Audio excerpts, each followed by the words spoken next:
Game Boy earned plenty of praise and made countless devoted fans. It's still one of the best and most successful game systems ever, and Nintendo was determined to make it better. How? By adding color, of course. The Game Boy Color arrived in 1998, and rode the wave of Pokemon Mania to the top of the charts. Like the classic Game Boy before it, the Game Boy Color featured amazing games, and US Gamer has picked their 10 favorite games that remain a blast to play even today.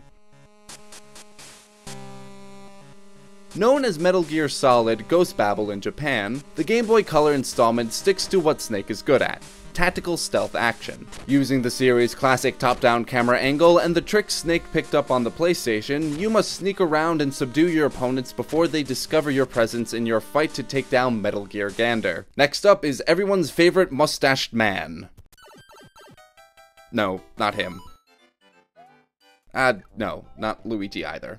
Wario. The scoundrel is at it again with Wario Land 2. Smash, bounce, and burn your way through 5 worlds to try and claim all your treasure back from Captain Syrup and the Black Sugar Gang. What really sets this adventure apart is the fact that Wario cannot die. There's no true way to get a game over screen, which gives you a chance to follow different storylines and look for hidden levels. Dragon Warrior 3, aka Dragon Quest III, was the pinnacle of console RPGs in its day, and it's even better in its remake. With 3 party members at your side, you tackle a myriad of monsters and slimes as you try and save the world from the evil demon Baramos. The game featured a persistent world and a day-night cycle, features not found in the first 2 installments of the series, along with a flexible character class system. Tokitori has appeared on many platforms over the years, but its origins lie with the humble Game Boy Color. In this puzzle platformer, you play as a recently hatched chick who must save his unhatched brothers and sisters, locked away in a most sinister castle.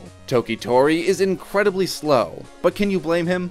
He was born like 6 minutes before the game begins. But to compensate for his pokey pace, he has an array of abilities and items to help him find his siblings. With thought-provoking puzzles, a steady difficulty curve, and pretty damn cute graphics, Tokitori still holds up. Have you ever played Shantae on your Game Boy Color? It's okay, you don't have to lie, hardly anyone did. This platformer casts you in the role of a half-genie, with the ability to transform into different creatures, such as an elephant or a harpy. The game looks and sounds gorgeous, with great animation and brilliant music. So why didn't people play this game? It came out in 2002, so people were too busy playing with their newly purchased Game Boy Advances to dip into the 8-bit world. Fortunately, you can grab it on cheap for the 3DS Virtual Console to prep yourself for the upcoming sequel. You expect a certain level of quality when you purchase a Zelda game.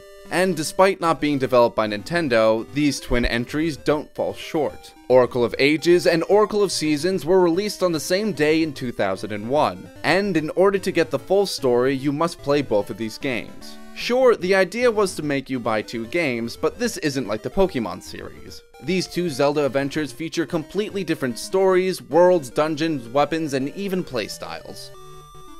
Pokemon Crystal combined gold and silver together to create this Pokemon masterpiece. How good can a Pokemon game be, you ask?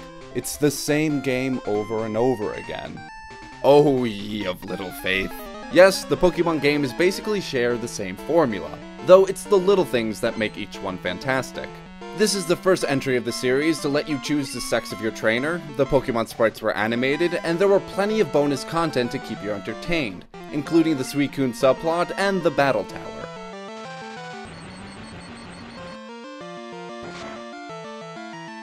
Mega Man Xtreme remixes the first few Mega Man X games, downscaling the action from the Super NES to Game Boy Color. Despite the change in format, Xtreme features classic Mega Man X gameplay, side-scrolling action, copying boss abilities, and secret upgrades for X. It also features 3 difficulty levels. And to experience all 8 stages, you must tackle the game on its hardest difficulty. Link's Awakening was originally going to be a portable version of A Link to the Past. However, during development, it turned into a unique and surreal game on its own. This color remake adds some extra monsters and a full color-based dungeon. You can also print out goofy pictures with the Game Boy printer. The game works on both the classic Game Boy and the Game Boy Color, though you cannot access the new content on the classic Game Boy. Last but certainly not least, we have Super Mario Bros. DX, or Super Mario Bros. Deluxe. Based on the Super Mario Bros. For the NES, DX improves the game by adding more content. There is a challenge mode where you must collect hidden items throughout the game, 8 additional worlds based on Super Mario Bros. 2, and you can even go multiplayer with your link cable. You can even play as Luigi. At long last, Mr. Player 2 can be played by Player 1. 10 great games, and all of them with shiny bright colors. What do you think of our list? What games would you put in here? Let us know in the comments below. And for all your gaming needs, be sure to head over to usgamer.net.